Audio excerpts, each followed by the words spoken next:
So Rick, so it's clear, at least to me, when Ralph's division approves an application, is that automatically sent to the state?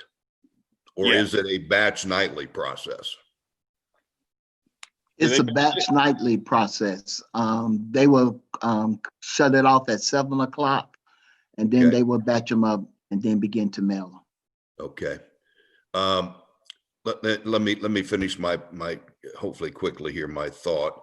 Okay, so once, Ralph, you're approving an application, then batched up at night, sent off around 7 o'clock to the state facility, as we'll call it.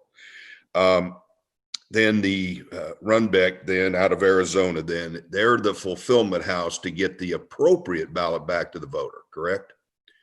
Correct.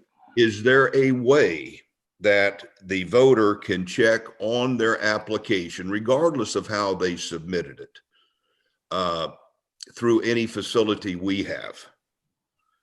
Because I've had a few questions about, we mailed it at the, on such and such a date in April, and we're not able to determine if it's been processed. Okay, as far as the application themselves, on the application side, they can always check the My Voter page to see if we've logged it in. As far as the ballot returning back to the voter, the Secretary of State is developing a tracker for the ballot that's coming back to the voter. Okay, and we will update that information as soon as we get the details of it. So the state right now then, Ralph, does not have that facility so that a voter can check someplace to determine if their ballot has been mailed or is in process of some type. They have, from the My Voter page, you can determine if the ballot has been mailed, but the tracking mechanism that they're putting in place at this particular time, I don't know the details of it at this particular, but the state does have some sort of tracking mechanism for the ballot, whereby the voter can be able to track their ballot once it leaves Runbeck from Arizona.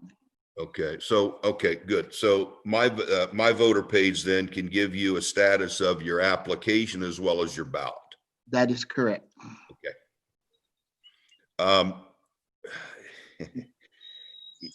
Okay. Let me just drop it off there. Okay. One of the biggest things I would like to say is that majority of our phone calls are talking about when a person received the ballot. The instructions on the Secretary of State's instructions talks about a white envelope, and there is no white envelope. There's a sleeve. Please just wrap the sleeve around the ballot and put it in the yellow envelope. There is no white envelope. There's just a sleeve. If you do not put the sleeve in the yellow envelope, that's fine. Your ballot will still count. Just make sure that the ballot gets inside the yellow envelope and that your yellow envelope is signed. That's the most important thing, okay? And the other thing is, Ralph, didn't we hear that they were going to change the instructions regarding the envelope and sleeve? Was that something that, am I imagining that, or did I read that? I thought I read that somewhere. I don't remember hearing that, Rick, to be honest with you. I don't remember hearing it coming from the state. It must be for the next elections and stuff, but I don't remember hearing that. And we aren't sure of the lag time either. I mean, we have been getting calls where ballots were mailed. For example, we had someone yesterday where the ballot it was indicated that it was mailed April 21st. The voter still hadn't received it as of yesterday. So what we did is we canceled that and reissued the ballot. Okay, Mr. Johnson, do you have a question? I have a few, a couple things, and it's all about the process. Some of them you hit, some of them we are still working with. One of the things that I try to, and correct me if I'm wrong, because as as you can imagine, I'm sure we're all getting questions about, I haven't received my ballot. And unfortunately, a lot of people started applying for their absentee ballot before the date was moved to June the 9th. And if I'm correct, they didn't start, even if you applied in March for your absentee, you sent in your absentee ballot application as early as March, they didn't start sending out ballots until April 21st, correct? Correct. Correct. Okay, so that accounts for some of the lag time that a lot of people are receiving. But somebody like myself, for instance, which I just looked online, I literally just looked it up to be sure. I emailed my application on April 22nd. Everybody in my household, there's 3 of us. We sent ours in on April 22nd. It was logged in on 5/6, and it says that it was issued on 5/7. I have another family, ironically, is one of the city council members in the city in Fulton County, who they sent theirs in. One person in the household has gotten theirs. The other 3 are still waiting. They got theirs like a week ago. One person, it's 4 of them. They got it a week ago, but the other 3 are still waiting. It's issues like that that are causing people to not feel comfortable about this process. Can you talk to what can make people, even if they don't feel better, but kind of understand how something like that would happen? Like mine is emailed on 4/22nd, which I understand. We went through a whole process of closing the office, doing some cleaning, all of that. But it was logged in on 5/7. And according to my voter page, it was issued on it was logged on 5/6. It was issued on 5/7, but I still don't have my ballot. And it's the 14th. Okay, for your situation, we'll have to see how the tracking mechanism works through the Secretary of State. As I said, the Secretary of State does have a tracking mechanism about your ballot getting back to you, and we can look at that. And we can publicize how do you do that. So for yours, the incident whereby one person got their ballot and the other 3 didn't, what probably happened is that one person probably was an elderly or disabled person. No. I'm just helping you out. It was a mother, a husband, a son, and a daughter. The mother took all 4 applications, got them all signed and done. Well, not one person signed them. Everybody did theirs. She sent all 4 in at the exact same time. The daughter got hers back. The mother, the father, and the son have not as of yet. And this was yesterday. And that was a mailed application, correct? Yes, those applications were mailed, but they're all showing on my voter page that they were processed. But as it's come back, the daughter has hers a week early. And what I'm just saying, and we'll have to. The ballot, okay. Yeah, the daughter's ballot has come back, but nobody else in the house has. So all I'm saying is my bigger point is, I think we're going to have to find a way to help people see what the problem is, because everybody's having different issues, and we're telling people that we want them to do the mail-in ballot application and do the mail-in ballot process because of COVID-19, and we're instructing and pushing people. We're reducing the number of early voting locations. We're consolidating precinct locations, and it's all because we're hoping and wishing that more people will use the mail-in ballot process. But it's so many issues, from backups to not showing on my voter page, to one person in the house received it and a week later nobody else has. We need to be able to come up with a way to give people some assurance that not only is their application being received, but their application is being processed, their ballot is being sent back, and then they will have more confidence that when the ballot is sent back off, it'll actually be counted.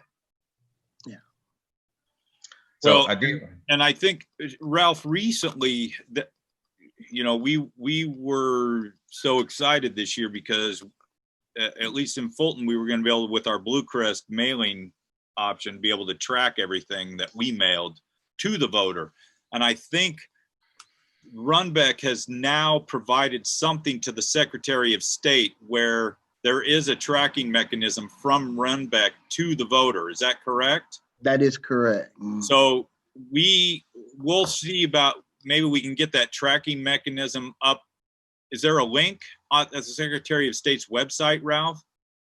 I haven't seen it yet. To be honest with you, Rick, I didn't look at the details of it because I was trying to work on the first half of the situation that we've been bogged down with.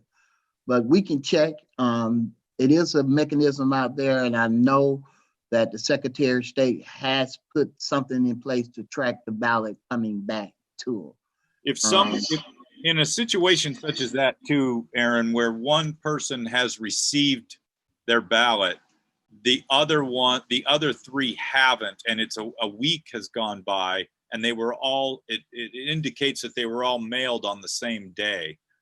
My recommendation would be for them to contact us so that we can cancel those and reissue them. Well, what I'm going to do is I have about 7 people right now, including my household. With 7 people, we'll try to run your process to see. And I'll give it all to you today so we can make sure that we can follow it. But one last thing. I've asked Pam to, and she's been trying to get an answer from the state with regard to what the lag time is from the time that we process and there's an issue date put on MVP, to see how long it's taking for voters to get their ballot. And I've heard that it's up to 2 weeks, which seems excessive to me. I don't know if voters are getting them within a week or if it's 2 weeks. We aren't sure what the lag time is at this point. Have you heard anything in the last day, Ralph? No, I haven't heard anything. Well, let me ask on that note, let me ask one last question then, because normally, if I'm not mistaken, you have until the Friday before the election to apply for an absentee ballot, correct? Yes. That's correct. So with this unusual process, is it realistic for a person in Fulton County, any county, let's say they applied on Friday, will they still be getting their ballot from the third-party vendor? Will we still go through the same process? Yes. Yes. Yes. The later somebody waits to apply, the riskier it gets with regard to how long, whether they're going to apply, even if they apply on that Friday, if they close that batch at 7 o'clock on Friday the 5th, it would have to get mailed on that Saturday, and whether it would get to Georgia from Arizona between Saturday and Tuesday is another issue. And then giving the voter a chance to even get it back to us in time is another matter. So the later somebody waits to vote, to request an absentee ballot application, the less chance, or that time compression is going to affect whether they get their ballot and can get it back to us. Well, I don't disagree with that, but legally they have the right to apply for their application. I mean, send their application in on that Friday. Yeah. So I don't know if we need to talk to the Secretary of State's office to see if they've made accommodations, because I don't believe that. I know how hard it is just to do it directly from Fulton County. But if a person thinks that I'm sending it directly to Fulton County, so Fulton County is sending it back, it should only take a day.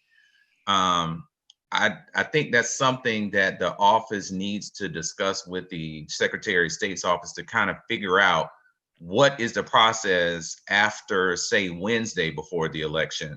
Is there going to be a different process for receiving ballots? Because time-wise, I don't see it happening from Arizona. Well, yes, and what would be nice is if some kind of ruling would come down that would allow us to accept postmarked ballots if they were postmarked by election day, up until a certain point after the election. But that's something we will bring up with the state. Okay.